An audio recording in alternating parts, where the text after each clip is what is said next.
Hey guys, video पूरी देखें और आपके लिए जो है काफ़ी इंपॉर्टेंट और क्रूशियल इन्फॉर्मेशन इस वीडियो में मैं आपके लिए लेके आया हूँ। सो प्लीज़ लास्ट तक देखना ना भूलें। अब काफ़ी इंटरेस्टिंग जो है इन्फॉर्मेशन आपको लगेगी और प्लीज़ लाइक शेयर और सब्सक्राइब करना ना भूलें। Welcome back to the channel and continue करेंगे ट्यूडर पीरियड के साथ। ट्यूडर पीरियड यानी कि ट्यूडर एरा भी जिसे हम बोल लेते हैं, कोई ऐसा इश्यू नहीं है। सो आपको अगर पता ही होगा, अगर नहीं पता तो मैं आपको बता दूं। मैं जो बात कर रहा हूँ कॉन्स्टिट्यूशनल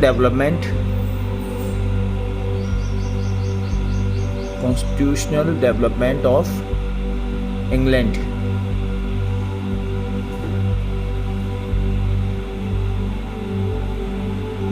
ये हमारा टॉपिक है। इसके अंदर एक जो पीरियड, इस पर मैं ऑलरेडी 2 वीडियो लेक्चर्स बना चुका हूँ। सो मैं नीचे डिस्क्रिप्शन में जो है लिंक प्रोवाइड कर दूंगा, जो go there and check it out right now. तो आपको जो है पूरा अच्छे से डिटेल में समझ में आएगा। And I think understanding is must and connecting the things between the 2 points is very necessary. So let's start Tudor period, Tudor era. इससे पहले की जो मैं आपको 3 पीरियड और बता चुका हूँ, जैसे कि इंग्लैंड में जो है किंगडम्स स्टार्ट होता है Anglo Saxon period, Anglo Saxon. दूसरा जो है विलियम होता है, विलियम राजा फ्रांस का। फ्रांस की कौन सी जगह का होता है? नॉर्मेंडी। सो इसको बोलते हैं नॉर्मन पीरियड, नॉर्मन एरा भी बोल सकते हैं। नॉर्मन एरा के बाद आता है एंजेविन, या फिर इसी को हम बोलते हैं प्लैंटेगेनेट, प्लैंटेगेनेट, PLANTAGANETTE, प्लैंटेगेनेट पीरियड। सो इसके टाइम पीरियड अगर आपको देखने हैं, so I will prefer you to go to the description box, pick the video, check it out right now. So ये जो है ये ख़त्म पीरियड होता है। इसके बाद आ जाता है ट्यूडर पीरियड, ट्यूडर एरा, जिसके बारे में आज हम बात कर रहे हैं। Tudor period, Tudor era. तो चलिए शुरू करते हैं बिना कोई देरी के, without any hustle and Bansal. And it further motivates me to make more and more videos for you guys if you subscribe my channel. So please make it subscribe. It's a prior duty, as my prior duty is to give you lectures and to give a clear understanding on these type of topics. So let's start. So Tudor period और Tudor era का सबसे पहले time period देखेंगे 1485 to 1603। अब आपको कुछ important चीज़ यहाँ पे ये याद रखनी है। यहाँ पे जो है क्वीन एलिजाबेथ फर्स्ट जो थी, यहाँ इसकी लास्ट एम्प्रेस थी, महारानी। और ये वही क्वीन एलिजाबेथ फर्स्ट है जिसके चार्टर के थ्रू ईस्ट इंडिया कंपनी का फॉर्मेशन होता है और इंडिया आते हैं और bloody Britishers, sorry for that, but ऐसा बोला जाता है बहुत सारी बुक्स में और बहुत सारे प्रोफेसर्स यूज़ करते हैं, but I think it's not a appropriate word to use. But जो ब्रिटिशर्स होते हैं, सो वो यहाँ पे आते हैं एंड इंडिया पे आते हैं, इंडिया पे रूल करते हैं। अगर कोई ब्रिटेन वाला देख रहा हूँ, सॉरी फॉर दैट, ऐसे ही बोला जाता है इंडिया में। और अब देख लेंगे इस ट्यूडर पीरियड के, इस ट्यूडर काल के, इस ट्यूडर राज घराने के कुछ इंपॉर्टेंट रूलर्स, जैसे कि इसमें होते हैं हेनरी 7, हेनरी 8, ओके। और इसमें कुछ रानियां भी निकल के आती हैं, जैसे कि कैथरीन, और एक होती है एनी, ठीक है। सो ये काफ़ी इंटरेस्टिंग स्टोरी हो जाती है हेनरी 8 के बारे में। ये जो है 5-6 मैरिज अलाइंसेस करता है, 5+, सही है, यानी कि 5-6 शादियाँ करता है। और किस तरीके से करता है वो जो है सारा देख लेंगे आज इस ट्यूडर काल पे। काफ़ी इंटरेस्टिंग वीडियो होने वाली है गाइस ये। सो लाइक शेयर और सब्सक्राइब करना ना भूलें। Subscribe now guys, subscribe now.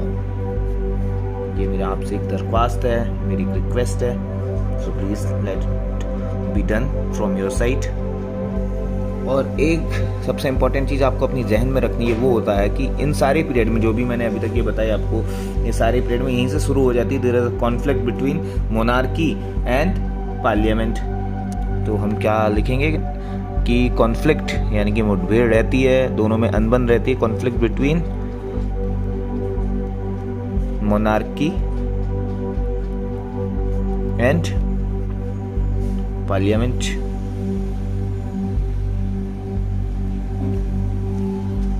ऊपर के बाकी 3 पीरियड में क्या रहता है कि जो पार्लियामेंट है वो अपना दबदबा बना के रखती है किंग पर, किंग की नहीं चलने देती, यानी कि अनार्की नहीं फैलने देती। लेकिन जो है इस पीरियड में, ट्यूडर पीरियड में, किंगशिप टू बी सिक्योर्ड,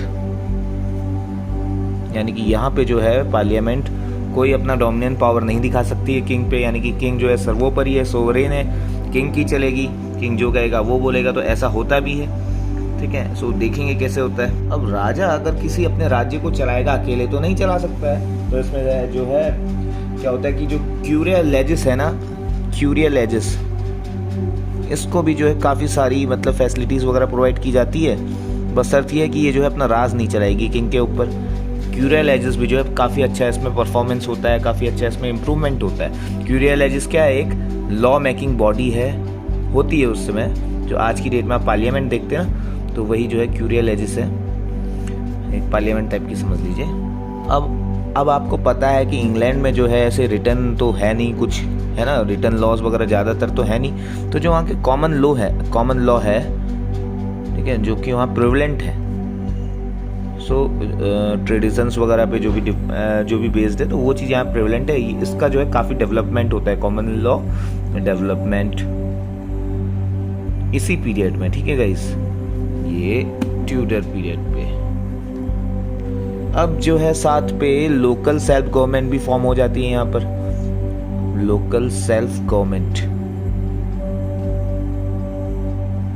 जैसे बहुत सारे पर्टिकुलर प्रोविंस है ना पूरे इंग्लैंड, जैसे मान लीजिए ये इंग्लैंड है पूरा, इधर शायद वेल्स है, इधर आयरलैंड वाला जो है आइलैंड है, आयरलैंड वाला, ठीक है, ये इंग्लैंड है, ये वेल्स है, और ऊपर स्कॉटलैंड है। तो ये जो है इसमें जो है टोटल ऐसे डिफरेंट प्रोविंसेस होते हैं, ठीक है। जैसे मान लीजिए यहाँ पे लंदन है, यहाँ पे ग्रीनविच है, तो ये जो है इनकी जो है इन पे राज करने के लिए लोकल सेल्फ गवर्नमेंट बनती है, जैसे कि हमारे इंडिया में भी होता है, ठीक है। ब्लॉक होती है, ब्लॉक का BDO होता है, ब्लॉक डेवलपमेंट ऑफिसर, एक जो है ग्राम प्रधान होता है किसी विलेज का हेड, मुखिया।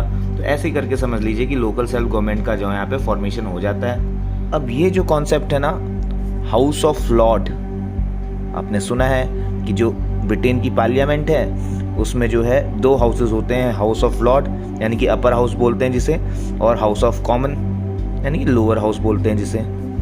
इसी पे बेस्ड हमारे इंडिया की पार्लियामेंट भी है, जैसे कि लोकसभा और राज्यसभा।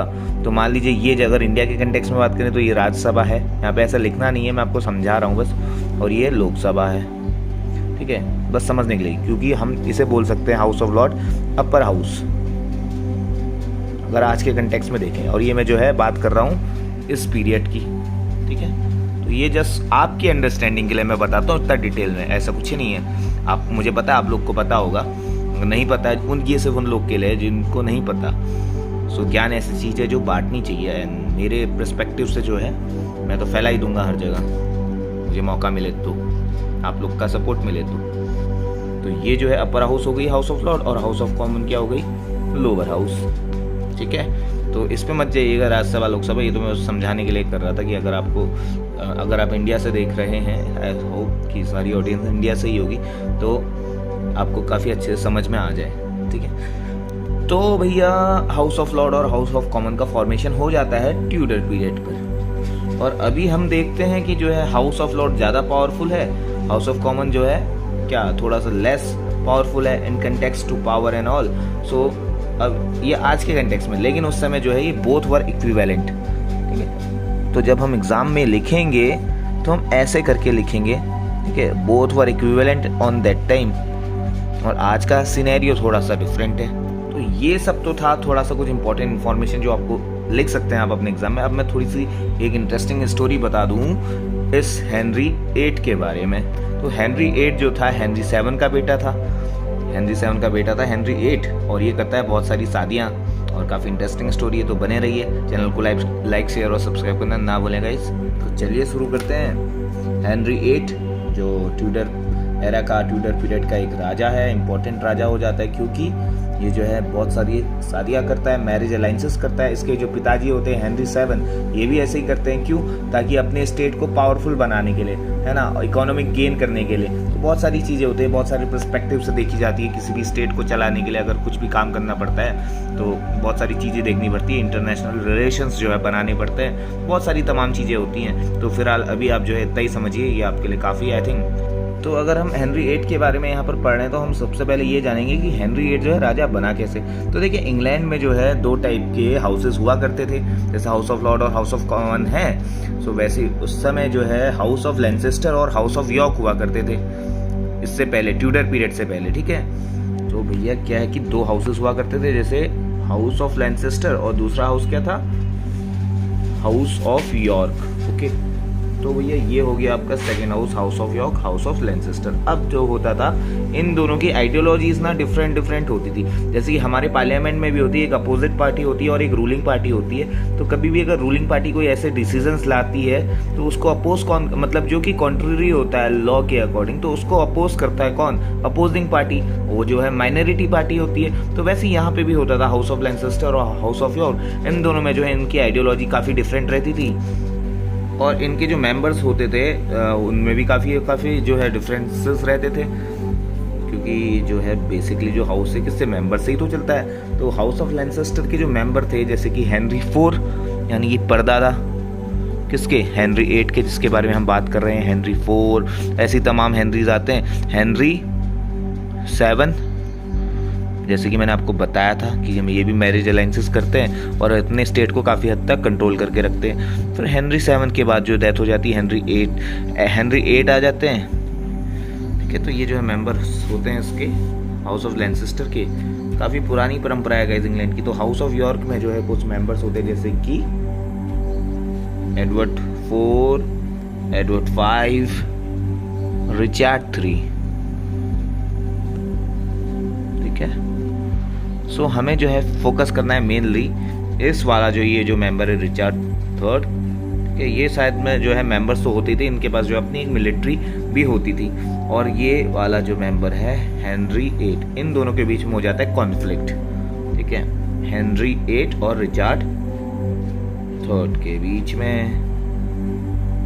तो आपने इतना समझा कि ये जो है इसके जो पिताजी होते हैं ना, ये भी जो है इनसे लड़ रहे होते हैं और लड़ते लड़ते डेथ हो जाती है हेनरी 7 की। फिर जो है कॉन्फ्लिक्ट में आ जाता है हेनरी 8 और रिचर्ड 3, सही है। और वही पावर, सत्ता को लेके लड़ाई रहती है, आज भी है।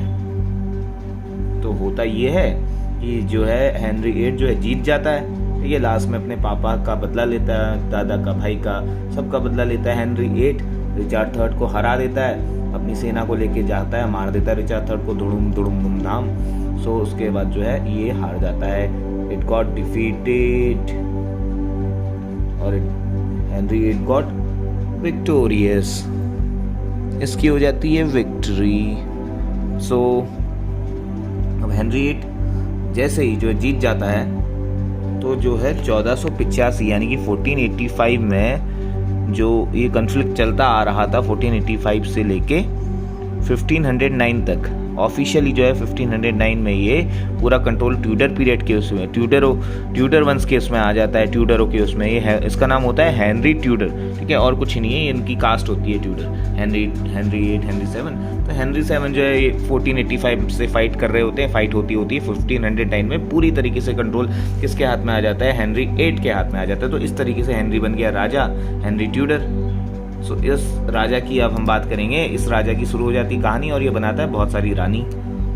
सो 1509 में जो है हेनरी बन गया, हेनरी ट्यूडर बन गया राजा, ठीक है, ऑफिशियली शुरू होती है यहाँ से इनकी कहानी। वैसे टाइम पीरियड 1485 का है, उसमें आप जो बिल्कुल भी कंफ्यूज ना होइएगा।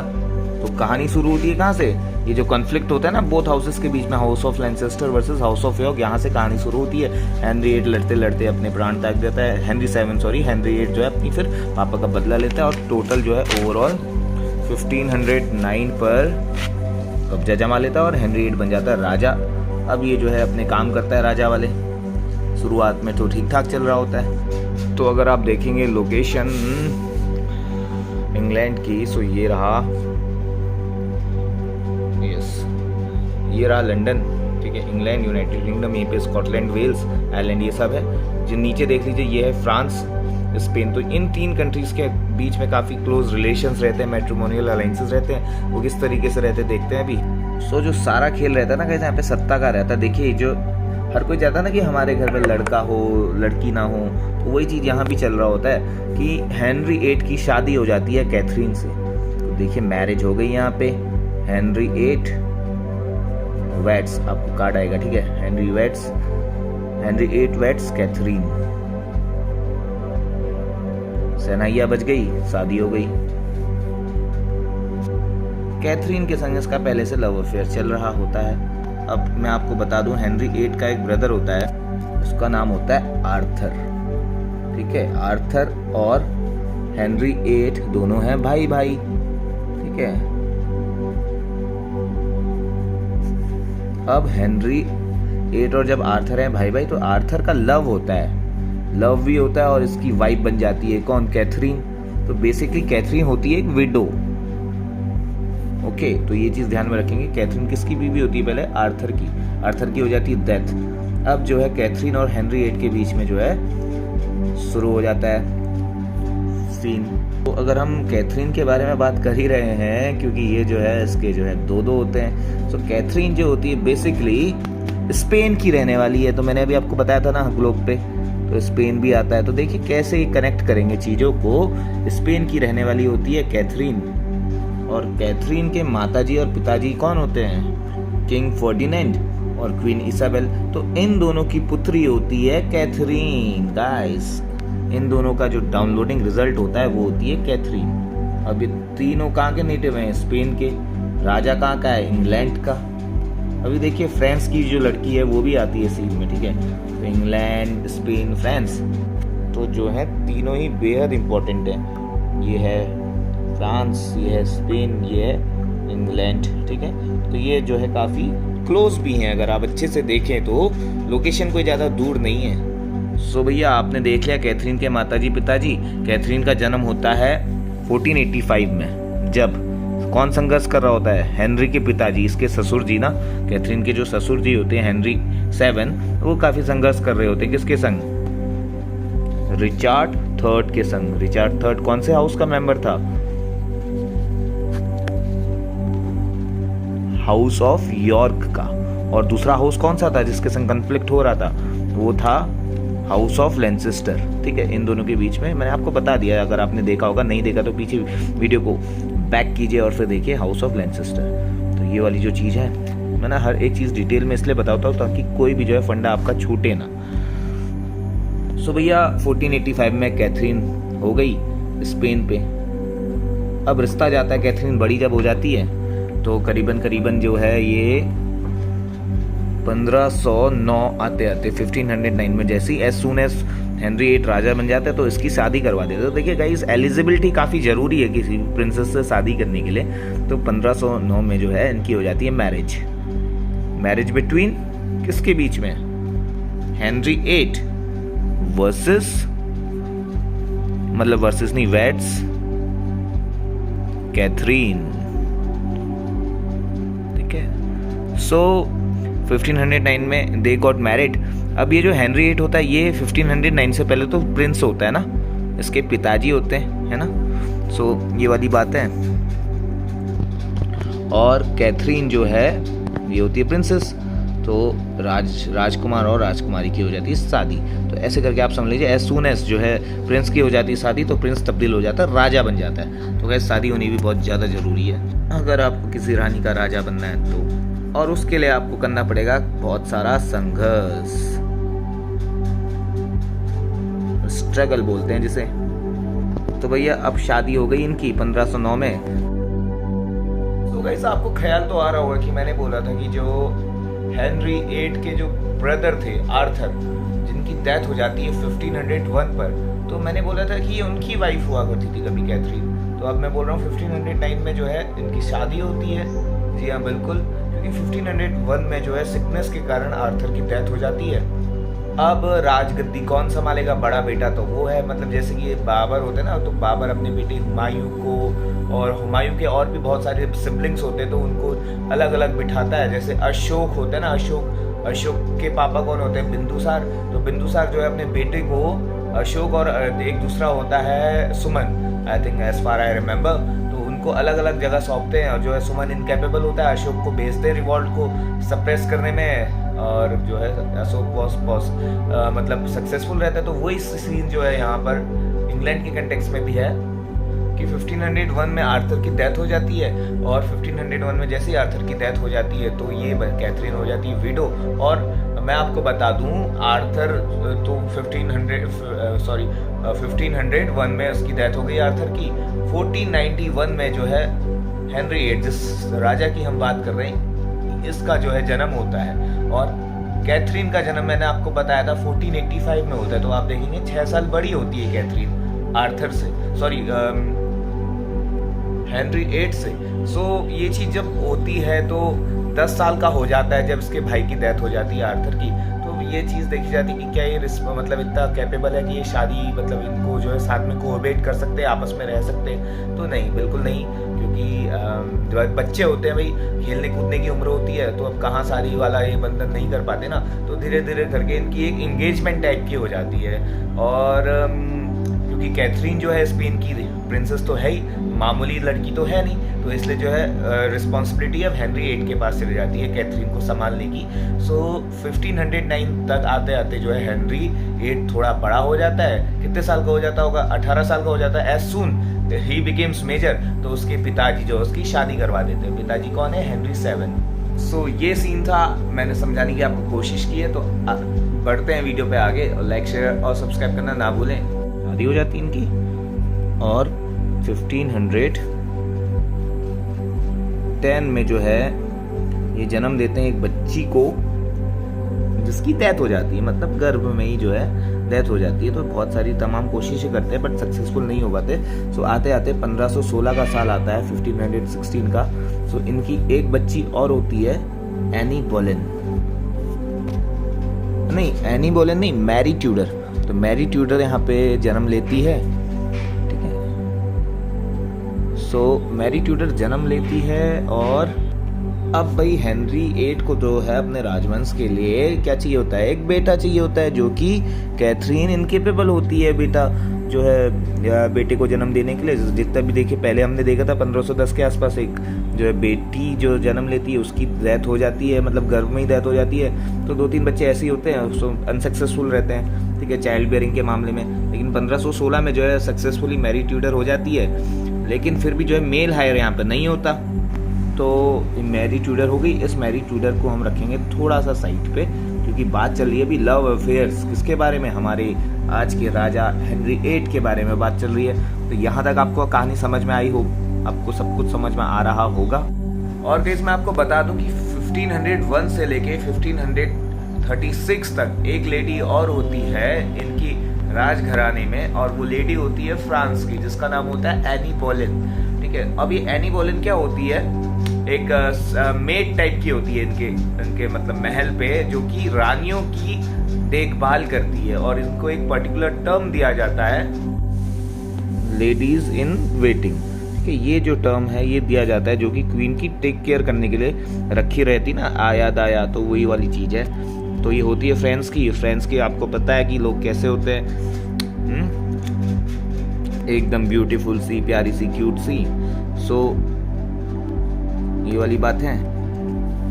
नाम भी यहाँ पे लिख देते हैं, एनी बोलेन, ठीक है, एनी बोलेन। तो ये जो है ये भी इम्पोर्टेंट यहाँ पे रोल निभाएगी, एनी बोलेन, ठीक है। मैरी ट्यूडर तो बच्ची है अभी, ठीक है, यहाँ पे अभी हुई है 1516 में, लेकिन जो एनी बोलेन यहाँ पे सर्व कर रही होती है 1501 से लेके, जब इसके आर्थर होते हैं ना, भैया आर्थर, किंग हेनरी VIII के जो भाई होते हैं, उसके टाइम से जो है यहाँ पे काम कर रही होती है, किसका, लेडीज इन वेटिंग का। तो 1501 से लेके 1536 तक ये जो है इसका टाइम पीरियड रहता है। 1536 में इसको बीहेड कर दिया जाता है, इसका सर कलम करवा दिया जाता है। क्यों, वो भी मैं आपको बताऊंगा। और यही एनी बोलेन जो है, इससे मैरिशल अफेयर्स हो जाते हैं, किसके, हेनरी VIII के। आते आते अभी देखना होता तो बड़ा खतरनाक है हेनरी VIII। आपने अभी तक ये देखा कि हेनरी VIII और कैथरीन के बीच में मतलब चल रहा होता है, तो they was not successful on bearing a male heir, एक मेल चाइल्ड को वो नहीं कर पाते सक्सेसफुली।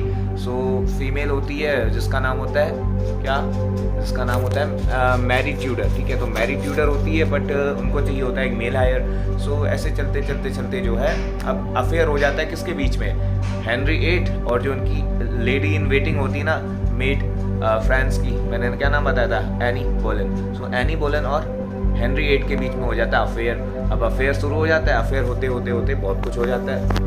तो प्यार जो है दोनों के बीच में इस कदर बढ़ जाता है कि मतलब पूछो ही मत, 7वें आसमान पर। तो आप ये कह सकते हैं कि असलियत में जो है हेनरी VIII को जो है रियल वाला ट्रू लव किससे हो जाता है, एनी बोलेन से। क्योंकि कैथरीन से जो है वो तो उसकी वाइफ की, उसके भाई की विडो होती है ना, सो उतना जो है उससे मतलब वो इतना अटैचमेंट नहीं होता। तो एनी बोलेन से इस कदर जो है से लगाव हो जाता है कि आते आते जो है 1533 में ये लोग शादी कर लेते हैं, शादी के पवित्र बंधन में बंध जाते हैं। अब इन दोनों का भी जो है काफी संघर्ष होता है और एक चमत्कार हो जाता है, एलिजाबेथ इनकी बेटी जो है वो बॉर्न हो जाती है 1533 में। सो 1533 में एक और बेटी हो जाती है भाई हेनरी VIII की। अभी तक 2 शादी हो गई हैं, कैथरीन और Mary Tudor, sorry Mary Tudor नहीं, मैरी ट्यूडर तो बेटी है, एनी बोलेन। एनी बोलेन जो है हो जाती है, सॉरी एनी बोलेन जो है इसकी सेकंड वाइफ होती है। पहली वाइफ होती है कैथरीन, सेकंड होती है एनी बोलेन, और पहली वाइफ से जो इनकी बेटी होती है वो होती है मैरी ट्यूडर, और सेकंड वाइफ से जो यानी कि जो एनी बोलेन है उनकी जो बेटी होती है एलिजाबेथ। तो अब दोनों जो है स्टेप सिस्टर बन जाती हैं, आप ये समझ लीजिए अच्छे से। अब एक चीज़ कॉमन आप यहाँ पर क्या देखेंगे कि देखिए जो कैथरीन थी वो भी जो है सक्सेसफुल नहीं हो पा रही थी एक मेल चाइल्ड को बेयर करने में, और दूसरा ये कि कैथरीन जो है वो सक्सेसफुल नहीं हो पा रही थी किसी बेटे को जन्म देने में, और दूसरा ये कि ये जो है एनी बोलेन फ्रांस की जो इनकी मेड थी, जो वेटिंग वाली जो थी, लेडीज इन वेटिंग, सो ये जो है इससे शादी हो जाती है। और अब शादी हो जाती है तो कहीं ना कहीं जो है एक जेलसी की भावना कैथरीन के मन में तो आ ही रही होगी ना। कैथरीन बिल्कुल भी नहीं चाहती होगी मेरी सौतन रहे एक ही महल में, जो कल तक मेरी लेडीज इन वेटिंग थी अभी जो मेरी सौतन बन गई है। सो कोई भी नहीं चाहेगा। अगर आप गर्ल्स और देख रहे हो तो आप अच्छे से समझ सकते हो। तो भाई एनी बोलेन और हेनरी VIII का जो डाउनलोडिंग रिजल्ट है, डाउनलोड हो जाती है एलिजाबेथ सितंबर 1533 में। अब देखिए 1533 से लेके 1536 का टाइम पीरियड देखिएगा, काफ़ी इंपॉर्टेंट, काफ़ी क्रूशियल है। इन दोनों की मुठभेड़ होती है काफ़ी, इन 2 रानियों की, पहली और दूसरी। पहली रानी कौन है? कैथरीन, ठीक है। कैथरीन होती है स्पेन की और एनी बोलेन होती है फ्रांस की। और ये मामूली घराने से होती है बेसिकली एनी बोलेन, और वो राजघराने से होती है कैथरीन। तो इन दोनों के बीच में हो जाती है कॉन्फ्लिक्ट, और कॉन्फ्लिक्ट होती है तो मैरी ट्यूडर का नाम बार बार आ रहा है। मैरी ट्यूडर जो है पहली लड़की, पहली बच्ची है हेनरी VIII की। ये जो एनी बोलेन है, एनी बोलेन और कैथरीन के बीच में कॉन्फ्लिक्ट हो जाता है, स्ट्रगल होता है। और जो एनी बोलेन है एक संघर्ष, मतलब एक षड्यंत्र, एक कॉन्स्पिरेसी रचती है कैथरीन की तरफ, कैथरीन के खिलाफ, ठीक है। और उसका जो है मतलब इस तरीके से वो रचती है उस संघर्ष को, उस षड्यंत्र को, कि वो उसको मतलब मिटा देना चाहती है, उसका नामो निशान। तो इस कदर चिढ़ मच जाती है उसको, तो भाई दखल दे रही होगी ना बार बार, क्योंकि प्यार हो गया हेनरी VIII को। हेनरी VIII बिल्कुल भी जो है उसकी तरफ ध्यान ही नहीं दे रहा है कैथरीन की तरफ। ये भी कोई बात है? अब भाई राजा होता है बहुत सातिर, वो दोनों को देख रहा होता है और दोनों से चिढ़ा होता है। क्यों? क्योंकि ना तो कैथरीन जो है बेयर कर पा रही होती किसी लड़के को पैदा करने में, और ना ही जो है एनी बोलेन जो सक्सेसफुल रहती है, ठीक है। सो वो जो है वो चाहता है, वो दोनों से छुटकारा पाना चाहता है। बहुत चालू होता है, मतलब अब चालू कहेंगे या क्या ही कहेंगे हेनरी VIII को, वो आप कमेंट में बता दीजिए। और वो मतलब विलेन, मतलब साइड विलेन बन के, साइड हीरो बन के देख रहा होता है बिल्कुल, और बोलता है दोनों से लड़ो, और मतलब जो जीतेगा वो जो है उसके सर में हम रानी बनाएंगे, उसको ताज पहनाएंगे उसको, ठीक है, ये सारे जो है झूठे दिलासे देता है। तो भाई एनी बोलेन जो है अपनी एक उनकी ना मतलब बहन होती है, फ्रांस की होती है, जो वो भी जो है लेडीज इन वेटिंग का काम कर रही होती है इनके राज दरबार पर, और उसका नाम होता है लेडी रॉचफोर्ड, ठीक है। सो थोड़ा सा डिटेल में आपको बता देता हूँ। अब देखिए शादी कर रहा है हेनरी VIII, तो शादी तो एक टाइम पे 2 शादियां तो नहीं कर सकता ना, राजा है तो क्या हुआ, वहां पे भी तो पोप वगैरह हैं जज करने के लिए, सही है। और जो है कैथरीन भी जो है बोल सकती है यार ऐसे पॉसिबल नहीं है, मतलब अफेयर चलता रहता है 1533 तक, 1533 तक, 1525 से 1533 तक अफेयर चलता है, और अल्टीमेटली 1533 में बोथ गॉट मैरिड।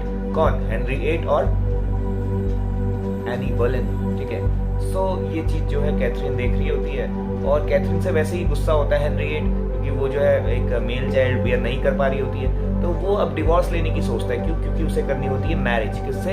एनी बोलेन से। 1533 में जब वो मैरिज करते हैं उससे पहले उनका डिवोर्स भी होता है ना। सो डिवोर्स होता है, और डिवोर्स का हवाला क्या देता है हेनरी VIII कि ये इसने जो मुझसे शादी की है ना, इसने मुझसे शादी फ्रॉड करके की है, और इसने मुझे बताया नहीं था कि जो है मैं विडो हूँ, ये वो ऐसे करके हवाला दे देता, और इनकी जो है डिवोर्स सक्सेसफुल हो जाता है। और इस प्रॉपर टर्म को बोलते हैं कि धोखे से शादी करना, मैरिज बाय फ्रॉड, तो इसको बोलते हैं annulment, okay. That means marriage void because of fraud. अब डाइवोर्स तो हो जाता है, लेकिन फिर भी दखल दे रही होती है कैथरीन, तो कैथरीन को हटाने के लिए एनी बोलेन, ठीक है, अब पहले बोलेन होती है, शादी करने के बाद एनी ट्यूडर बन जाएगी, जाहिर सी बात है। सो एनी ट्यूडर अब क्या करती है कि ये इसको रास्ते से हटाने के लिए, इसकी एक सिस्टर होती है ना, जो मैंने बताया था रिचफोर्ड, लेडी रॉचफोर्ड, एनी बोलेन की सिस्टर होती है या रिलेटिव होती है, गॉड नोज, तो उसके संग मिलके साजिश करती है इसको हटाने की, और हटा इस कदर देती है कि मतलब ऐसे कुछ कर देती है कि जिससे क्या होता है, राजा जो उसके खिलाफ बोलने लगता है, मुझे इससे डाइवोर्स चाहिए, इसने मुझसे जो धोखे से शादी की है वो, तो मतलब पूरा मतलब अपने कंट्रोल में कर लेती है हेनरी VIII को। इस तरीके से आप समझ सकते हैं ये भगवान क्या क्या काम करते हैं ना। जैसे एनलमेंट का चार्ज लगता है कैथरीन पर, तो कैथरीन को जो है वहां से फोर्स कर दिया जाता है to move out of from the palace, उसको डाइवोर्स दे दिया जाता है। अब जो है कैथरीन कहाँ चले जाती है? किंगस्टन में चले जाती है, किंगस्टन कैसल। सो वो भी अपना इंग्लैंड पर ही है, और वहाँ पर चले जाती है, 3 साल वहीं रहती है, नहीं 36 से लेके 33 से लेके 1533 से लेके 1536 तक वहीं पर रहती है। सो अब देखना एनी बोलेन की बेटी कौन है? एलिजाबेथ। और ये जो डेथ हो गई ना 1536 में, किसकी डेथ हो गई? कैथरीन की। कैथरीन किसकी मॉम है? कैथरीन मॉम है मैरी ट्यूडर की, अभी आगे चल के आएगी, ठीक है। तो देखिए, आई होप कि आपको अभी तक तो सब कुछ समझ में आ ही रहा होगा, ठीक है, और नहीं आ रहा है तो थोड़ा सा बैक चले जाइए, रिवाइंड करके देखिए, आपको मैं मतलब सक्सेसफुली जो है 100% कह रहा हूँ कि आप सक्सेसफुली जो है आपके बिल्कुल घुस जाएगा ब्रेन पे कि क्या कहानी थी, ठीक है। और ये जो है ये रियलिटी है, मैं कोई ऐसे फेक नहीं बना रहा हूँ, आप जाके गो थ्रू कर सकते हैं, नेट पे चेक कर सकते हैं, कहीं भी चेक कीजिए, आपको यही जो है मिलेगा, इससे अलग कुछ डिफरेंट नहीं मिलने वाला। सो अब जो है इसकी डेथ हो जाती है 1536 में, किंग के पास एक खबर पहुंचती है, और बोलता ओहो my beloved, my ex right, just because of fault of this queen. तो ये क्या करता है, इसको पता चल जाता है कि जो क्वीन की मतलब जो डेथ हुई है कैथरीन की, उसके पीछे किसका हाथ था? उसके पीछे एनी बोलेन का हाथ था और उसकी सिस्टर का हाथ था। तो दोनों को ही जो है वो बीहेड करवा देता है, यानी उनका सर कलम करवा देता है, और चार्ज क्या लगाता है? ट्रेजरी का, और सॉरी मतलब ट्रेजरी जो कह रहा हूँ, ट्रीजन और एडल्ट्री का लगा देता है। ट्रीजन मतलब देशद्रोह, गिरफ्तार टाइप की, तो इस तरह का जो है चार्ज लगा देता है, और एडल्ट्री का लगा देता है। क्यों? Just because she was having relations with other mans also in that same period, ठीक है। तो बहुत खतरनाक होती है एनी बोलेन। सो आपने देखा 1536 तक हेनरी VIII की ये कहानी, तो जारी रखेंगे इसको। सो जो अब थर्ड वाइफ आती है ना इसके बाद, अब क्या करेगा हेनरी VIII? वो बेचारा किस्मत हारा, दावी करदारिया। सो अब जो है 1536 में जो है दोनों की कहानी खत्म हो जाती है, कैथरीन की भी और एनी बोलेन की भी। अब 2 बेटियां की वो है वहाँ पे एनी बोलेन की एलिजाबेथ है, कैथरीन की मैरी ट्यूडर है, ठीक है। तो अब जो है ये दो बेटियों को हम थोड़ा साइड में रखेंगे। अब थर्ड वाइफ पे आते हैं जो हेनरी 8 की है। काफी रंगीला राजा है ये, हूँ मैं रंगीला मुझे रत्ती पर घमंड नहीं। सो जो थर्ड वाइफ होती है उसकी जेन सैमर, ठीक है, जेन सैमर। सो थर्ड जो वाइफ है जेनी सैमर। ओके, अब ये जो जेनी सैमर है ना, चीजों को कनेक्ट कीजिएगा। इस जेनी सैमर जो है, जो दूसरी रानी थी ना इस राजा की, क्या नाम था इसका नाम था एनी बोलेन, है ना। तो इसी एनी बोलेन की कजन हुआ करती थी। ये दोनों क्या है, कजन है। और ये जो है साथ में क्या है, कजन तो है ही। और ये क्या करती है किंग के प्लेस में, दोनों लेडीज इन वेटिंग का काम कर रही होती हैं।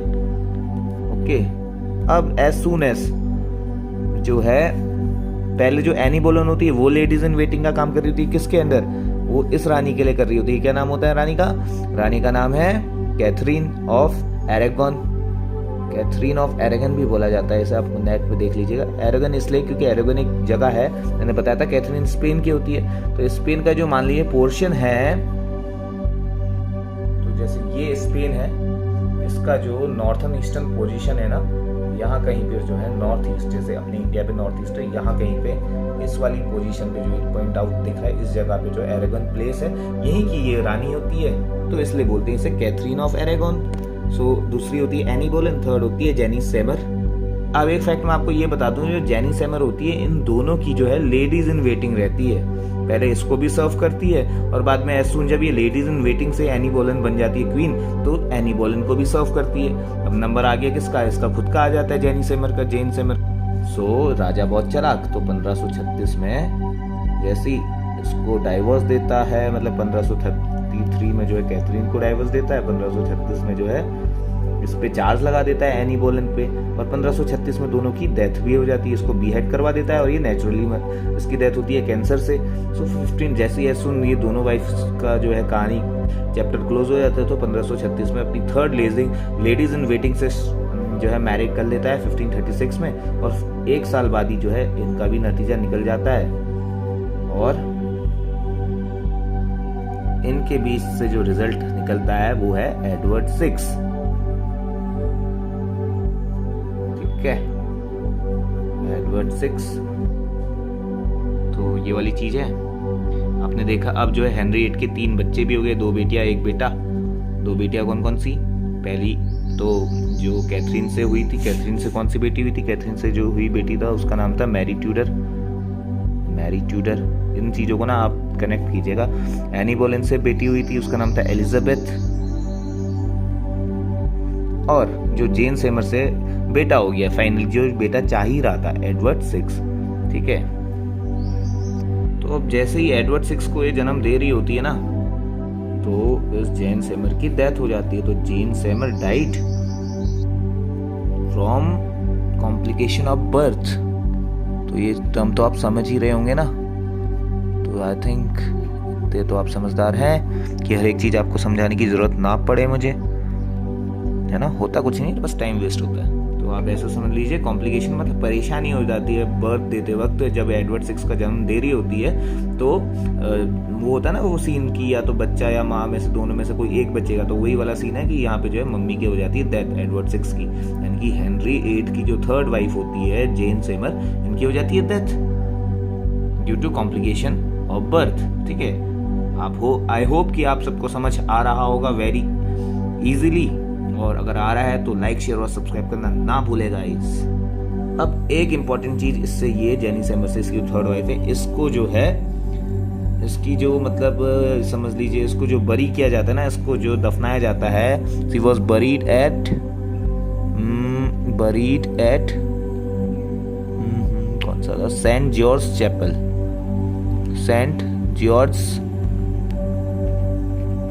चैपल, ठीक है। चैपल बेसिकली क्या होता है कि मान लीजिए जो मेन चर्च है, जैसे ये मेन चर्च है, ये चर्च हाउस है, ठीक है। तो इसके बाहर जो ग्रेवयार्ड टाइप के नहीं होते, एकदम से बनाते हैं, इसकी भी वर्शिप करते हैं। आप देखा होगा गोवा वगैरह गए हैं आप, या फिर आप जो है इधर साइड नीचे साउथ साइड गए हैं, जहाँ पे जो पोर्तुगीज वगैरह जो है साउथ गोवा में बेसिकली मैंने बहुत सारी जगह देखी है ऐसी, जहाँ पे चर्च के मेन के बाहर ऐसे एक ग्रेव होती है, उसको जो है वर्शिप करते हैं क्रिश्चियन लोग। सो ये वाली चीज़ है। तो ऐसी जो है इसको जो है बरी कर दिया जाता है जेन सिमर को, और इसका जो ग्रेव है, मतलब इसको जो ग्रेव यार्ड जो इसको बरी किया जाता है वो सेंट जॉर्ज चैपल कहलाया जाता है। ठीक है, चैपल वो जगह होती है जो कि बेसिकली एक प्राइवेट प्लेस होती है वर्शिप के लिए, या फिर आप कह लीजिए एक स्मॉल हाउस होता है वर्शिप के लिए। ठीक है, जो यूजुअली एसोसिएट होता है मेन चर्च कंपाउंड के साथ। समझ रहे हैं? दिल पे हाथ रख के बताइएगा अगर अभी तक आपको कुछ समझ में नहीं आया तो नीचे कमेंट सेक्शन में बता दीजिए, मैं ट्राई करूंगा टू सॉल्व योर प्रॉब्लम्स।